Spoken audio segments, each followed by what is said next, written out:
வீட்டுக்கு ஒரு பிள்ளை அடங்காதவன்னு ஒருத்தர் இருப்பான். வீட்டுக்கு ஒருத்தர் அடங்காதவன் இருப்பான். குடும்பமே கரிச்சு கொட்டும். பாவம் அவங்க அம்மா மட்டும் அவன் மேலே அனுசரணையாக இருப்பாங்க. அப்பாவே கூட சில நேரத்தில் உதறி தள்ளிடுவார். அண்ணன் தம்பிகள் அவனோட வீட்டில் இருக்க பெரியவங்களே அவனோட சேராதே அப்படிமா நல்லது கெட்டதுக்கு அவன் வரவே மாட்டான். இவங்க கூப்பிடவும் மாட்டாங்க. இங்கேயே அது மாதிரியான ஆட்கள்லாம் இருக்கிறதுக்கான வாய்ப்பு இருக்குது. இளம் பிராயத்தில் குடும்பத்துக்கு ஒவ்வாத ஒரு பிள்ளையாக அந்த பிள்ளை இருப்பான். ஏன்னா அவன் எதிர்த்து கேட்பான். அப்பா சொல்கிறது எதிர்த்து கேட்பான். அப்பா தப்பான முடிவு எடுக்கிறப்ப இது தப்புன்னு சொல்லுவான்.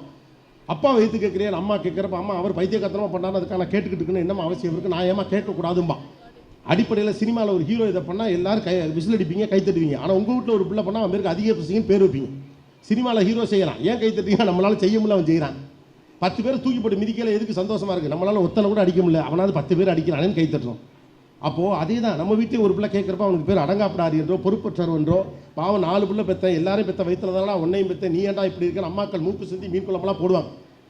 ஆனால் அப்படிப்பட்ட பிள்ளைகளுடைய வரலாறை நீங்கள் ஆழமாக கவனிச்சிங்கன்னா எவெல்லாம் பொறுப்பான பிள்ளைன்னு சொன்னோம்னா அவெல்லாம் கல்யாணம் மட்டும் தனித்தனியாக போன பிறகு வயசான அம்மா அப்பாவை அவ்வளவு பேச்சுவார்த்தை இல்லைனாலும் கூட வந்து பார்த்துக்கிட்டு கடைசி வரைக்கும் காப்பாற்றினவன் அந்த கெட்ட பேர் எடுத்த அந்த பிள்ளையாக தான் இருப்பான். அந்த கூட்டத்தில் நீங்களாம் கூட உட்காந்துருக்கு. But the whole society was judging him for 25 years. இந்த பையன் உருப்படாதவன் 25 ஆண்டு காலமாக அந்த சமூகம் அவனுடைய குடும்பம் எல்லாம் அவனை ஜட்ஜ் பண்ணிச்சு. கல்யாணத்திலே கூட சில நேரத்தெல்லாம் போய் சொன்னதெல்லாம் உண்டு, எவன் வந்து மாட்டிக்கிட்டா இனிமேல் நீ திருத்த அடிமா ஜட்ஜ்மெண்ட். ஆம்பளை பிள்ளை இப்படி தான் இருப்பான் அப்படின்னு ஒரு ஜட்ஜ்மெண்ட். அவன் வீரமாக இருப்பான், எதையும் எதிர்கொண்டு நிற்பான். நல்ல வேளை இப்போ இருக்க ஜென்ரேஷன் பிள்ளைங்க புரிஞ்சுக்கிச்சு. முன்னாலெல்லாம் அப்போல்லாம் பார்த்தீங்கன்னா ஆண்னா வீரமாக தான் இருக்கணும்னு ஒரு 90ஸ்லாம் பெண்கள் எதிர்பார்த்தாங்க. இப்போல்லாம் அப்போல்லாம் ஒன்றும் பெருசாக எதிர்பார்க்கல. அதுங்களுக்கே தெரியுது பசங்களுக்கு ஏதாவது ப்ராப்ளம்னா நம்ம தான் கொஞ்சம் ஹேண்டில் பண்ணுவோம், ரொம்ப பூஞ்சியாக வளர்ந்துட்டாங்க அப்படின்னு பிள்ளைங்க புரிஞ்சுக்குது. குறைஞ்சபட்சம் இந்த ஹீரோயிசம் வேலையெல்லாம் பார்க்க வேண்டியது கிடையாது. ஓடுற பஸ்ஸில் இதுங்க ஏறிட்டுட்டே ஏறுறாங்க, இதுங்க அப்புறமா இதுங்க இறங்கி வருது, முடியாதுப்பா அப்படின்னு சொல்லிடுறாங்க. அப்போ ஜட்ஜ்மெண்ட், ஆண்னா இப்படி தான் இருக்கணும், அப்பானா இப்படி தான் இருக்கணும், ஆண் அழக்கூடாது, பெண் சிரிக்கக்கூடாது. எவ்வளோ மோசம்! ஏன் பெண் சிரிக்கக்கூடாது, ஏன் பெண் சிரிக்கக்கூடாது, என்ன தப்பு? சிரிப்பு வந்தால் சிரிக்க வேண்டியதானே. ஆண் அழக்கூடாது, ஏன் அழக்கூடாது? ஒவ்வொரு முறை பாத்ரூமில் போய் தனித்தனியாக அழுது மூஞ்சி இழுத்து வர முடியுமா? மனுஷனுக்கு அழுக வராதா என்ன? நான்லாம் கொரியன் டப்பிங் சீரிஸ் பார்த்தாலே அழுதுருவேன், கதறிடுவேன். நான் ரூமை சாத்திக்கிட்டு படத்தை போட்டேன்னா ஃபுல் சவுண்டில் இருக்கும். என் பொண்ணு கரெக்டாக சொல்லுவா, அப்பா அழுகிறாரு, அதனால தான் டிவி சத்தம் கூட வச்சுருக்காரு. ஓகே, ஏன் அழக்கூடாது? ஆண் அழக்கூடாது, பெண் சிரிக்கக்கூடாது, குழந்தை கேள்வி கேட்கக்கூடாது. என்ன? why this all judgments? Let us go and watch them closely. Everybody is an independent person who has their separate characters and entity. ஒவ்வொருத்தருக்கும் ஒரு அடையாளம் இருக்குது. அந்த சுதந்திரங்களோடு அவர்களை செயல்பட விடாமல் நம்ம தடுப்பதற்கு பேர் அறிவு என்றும் கட்டுப்பாடு என்றும் நினைத்துக் கொள்வோம். அப்போ நம்ம டேர்ம்ஸுக்கு வராதவன் எல்லாருக்கும் அந்த முத்திரை குத்தும். பள்ளிக்கூடத்துலையுமே அப்படி தானே, அந்த டேர்ம்ஸுக்கு வராத பையன் எல்லாரும் முத்திரை குத்துவோம். அடங்காப்படாரி, புரியாதவன், இவன் உருப்பிட மாட்டான், இவன் ரோட்டில் தான் நிற்பான், மல்லிகைக்கடலில் பொட்டம் போடுவான், மாடு தான் மேய்ப்பான், இப்படின்னு சொன்ன பல பேர் நல்லா தான் வந்திருக்காங்க. ஏன் அப்படின்னா அது ஓன் ஜட்ஜ்மெண்ட்.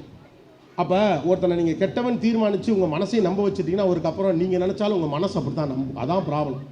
உங்கள் மனசுக்கு நீங்கள் அந்த மாதிரி எண்ணத்தை ஏற்றி விட்டுட்டீங்க.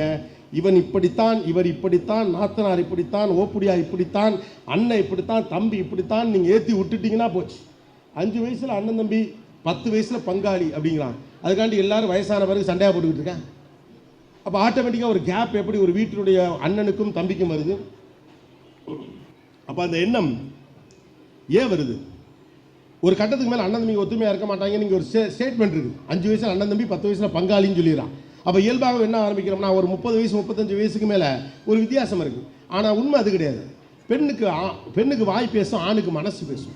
அக்கா தங்கச்சிக்கெல்லாம் கவனிச்சு பாருங்களேன். ஒரு கல்யாண வீட்டுக்கு நீங்கள் போகிறீங்க அப்படின்னா அண்ணன் தம்பிலாம் இளவு வீட்டுக்கு வந்த மாதிரியே இருப்பாங்க. ஒரு கல்யாண வீட்டில் ஒரு 4 அண்ணன் தம்பிங்க இருப்பாங்க, 4 அக்கா தங்கச்சிங்க இருக்காங்கன்னு வச்சுக்கோங்களேன். 8 பேர் கொண்ட ஒரு பழைய குடும்பம் அப்படின்னு வச்சுக்கிட்டிங்கன்னா 4 அண்ணன் தம்பியெல்லாம் எப்படி உட்காந்துருப்பான்னு பாருங்கன்னா, முறப்பாடு மாதிரி ஒரு அண்ணன் இப்படி உட்காந்துருப்பார், ஒரு அண்ணன் அப்படி உட்காந்துருப்பார், ஒரு அண்ணன் இப்படி உட்காந்துருப்பான், ஒரு தம்பி இப்படி உட்காந்துருப்பான். ஆனால் அவங்க அக்கா தங்கச்சிக்கு 4 பேர் மட்டும் அழகாக ஒரு இடத்துல தமுக்காலம் போட்டு உட்காந்து அப்படி பேசுங்க. அக்கா தங்கச்சிக்கெல்லாம் ஒத்துமையாக இருக்குது, அண்ணன் தம்பியெல்லாம் பேசி கூட மாட்டேங்கிறாங்க அப்படிமா. அப்படி கிடையாது. பெண்ணின் வாய் பேசும், ஆணின் மனசு பேசும். அவன் நீங்கள் நான் பார்த்துருக்கேன். என்னுடைய தந்தை சமீபத்தில் 2 வருஷத்துலாம் இறந்து போனார். எங்கள் பெரியப்பா அவரோட மூத்தவர். ஊருக்கு எப்போயாவது போகிறப்ப அவர் பேசுகிறது அவருக்கே புரியாது. எங்கள் பெரியப்பா பேசுகிறது என்னுடைய பாயிண்ட் ஆஃப் வியூ அவருக்கே புரியாது.